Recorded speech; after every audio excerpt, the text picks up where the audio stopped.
Whether you're the person making the game or playing it, bugs are nearly impossible to avoid.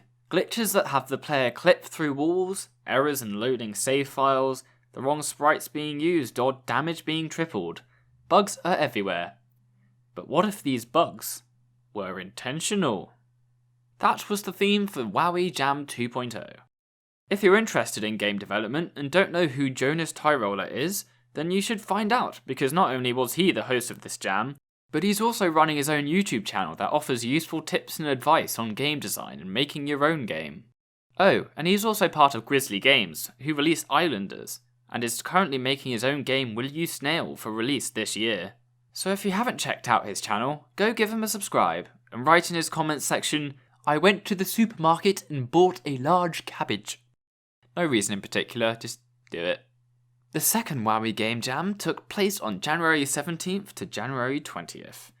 And the challenge was, as is with every game jam, to make a game either by yourself or in a team within a given time frame. This time frame was from 8 AM on the Friday until 8 AM on the Monday, totaling 72 hours.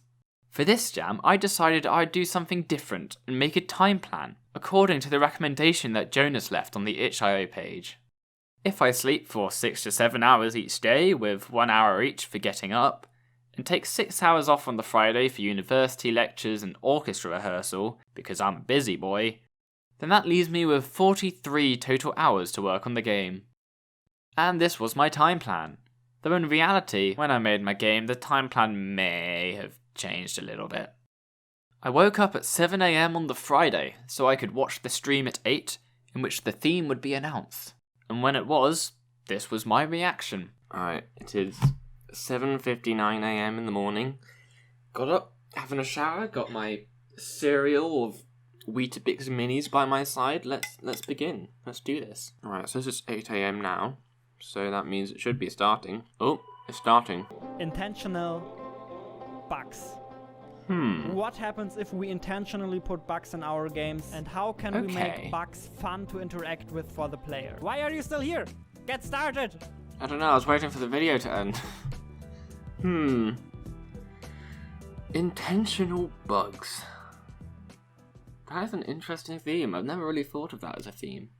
I don't know if you could tell from my reaction, but I really quite liked the theme. I had some ideas, but I had to think how I could make a game around it. And here was how I came up with my idea. I mean, I can't really think of another one. So I think that's it. Now, what ones don't we like? Well, I really don't like actual bug because that's easy. It's a cop-out. Corrupted save file might be cool. It's in like a corrupted world. Ooh. I just thought, what if, say, it's a normal game, but when you load up the save file, or rather when you start a new game, there's a bug which loads you into the final level, but the thing is you don't have any weapons or like upgrades.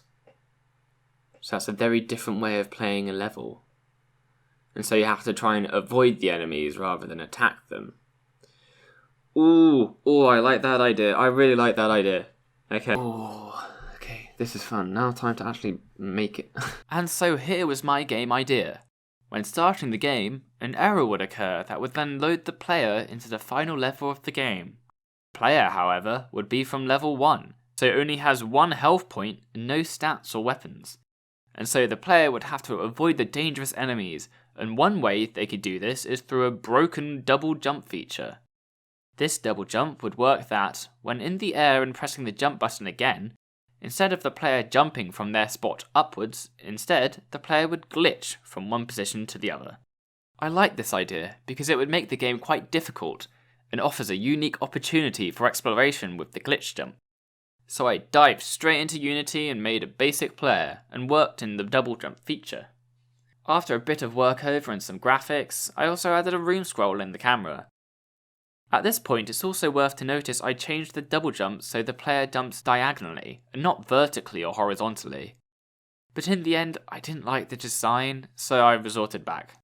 And because I couldn't resist at adding some flair from the beginning, I changed the colours to give a level a pop. Now I don't normally do this with game jams, or with any games I make in that fact, but I thought my game would look a lot better if I gave it a colour palette. So I used a colour palette that consists of a yellow, slightly warmer orange, a little burgundy red, and the usual black and white. It's fair to say that this made the game look instantly a whole lot better, even with just a black background. But there's still something wrong. Oh right, that's it. The player looks horrible. So let's just...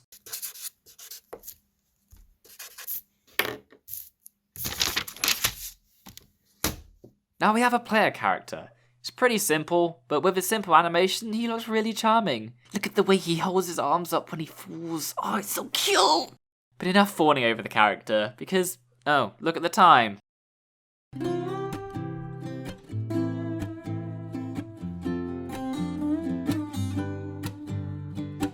Day 2 begins. First thing I did was sort out the glitch effect, which was before just a pink square. But now it's made of loads of little squares that randomly changes between 3 chosen colours and slowly fizzles out. Bada bing, bada boom, our player now zooms. The effect I wanted this to have is that it looks like the player is literally ripping through the pixels. Pixels? Ripping through the pixels to move forwards. Pretty cool, right? Ah, no, I made it myself, of course it's cool. But a final level wouldn't be a level without any enemies. So came this hopper. And this jumper. 2 very devastatingly terrifying enemies that don't look that terrifying. I introduced some more enemies within my stream, so it's stream time!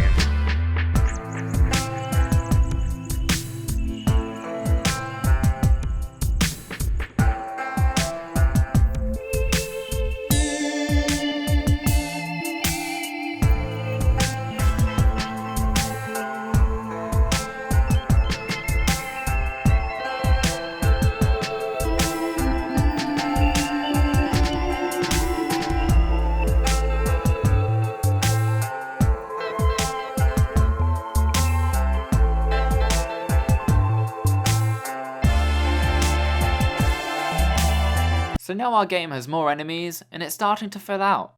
And if we look at our time plan, we can see that we're pretty on track with our...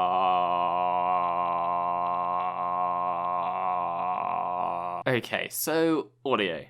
This was pretty easy to do. I just hopped into a free software called BFXR and clicked some buttons, then exported and added some audio sources, and there. While we're talking about audio, here's a MashUp tip. MashUp tip. If you're using an audio clip over and over again in, say, the player stepping sound effect, it can sound a little monotonous after a while. So how can we make this better? Every time you play the audio, pick a random number between, say, 0.8 and 1.2, and change the source's pitch to that value. Now there's a bit of randomness to the audio. Great! MashUp tip. There's another thing we need to do for day 2. So I hopped into Bosca Seol and made this.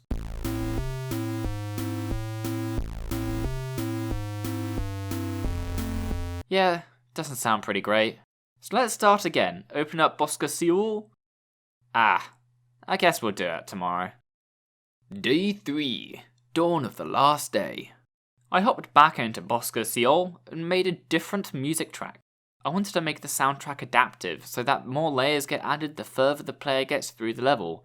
But the problem with that is that the audio in Unity is played by the frame rate, so it gets really easy to get out of sync. So instead I just put them all together and this is what you got. You can also see a little introduction with the sprite banners, so it's really starting to come together. And now time for a little thing that makes any game instantly look better without any effort at all. That instantly looks better. Good job, me. You can also see some background decoration I added, which definitely not only sells the final level look by making it look like a castle, but also just make the background not boring black all the way. Now where are we on the time plan? And so most of the last day was spent refining the level and actually finishing it. Welcome back to Stream Time!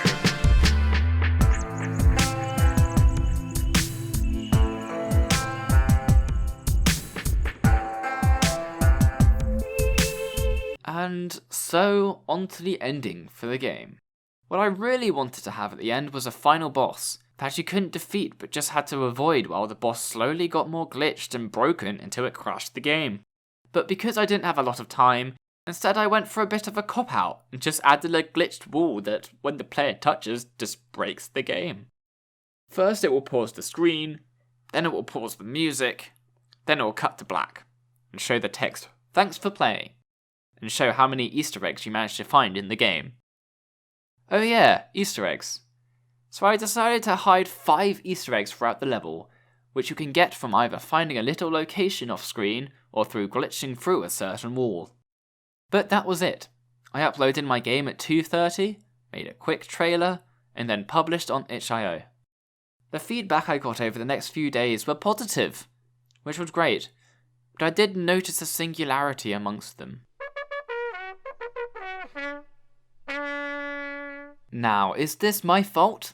I mean, duh, yeah, I made the game. But would I fix it? Nah. I think in game jams, people expect easy games that can be played in, say, 5 to 10 minutes. My game wasn't going to be that. Unless you be like me and complete it in 3 minutes, get good, you scrubs! The concept of the game is that you are loaded into the final level, with no weapons or extra health. It's meant to be difficult. Now granted, I can see that if I had more people that weren't me playtest it, I could garner parts that were too difficult, but I didn't have friends. But overall, I'm super happy with what I made. I definitely think this is the best game jam game I've made yet, at least on the visual side. And if you don't believe me, you can take it from the host himself. Hey everyone, it's me, Jonas Tyroller. I'm the host of this jam, and definitely not MashUp Games speaking through my voice. I think last level was a great game, and while you're here, why not give MashUp Games a big old subscribe and like this video? I love this channel, I even think it's better than mine, but what do I know, I'm Jonas Tyroller, and definitely not MashUp Games speaking through my voice. So if you want to give it a go, follow the link in the description. It's playable in browser, so there's no download.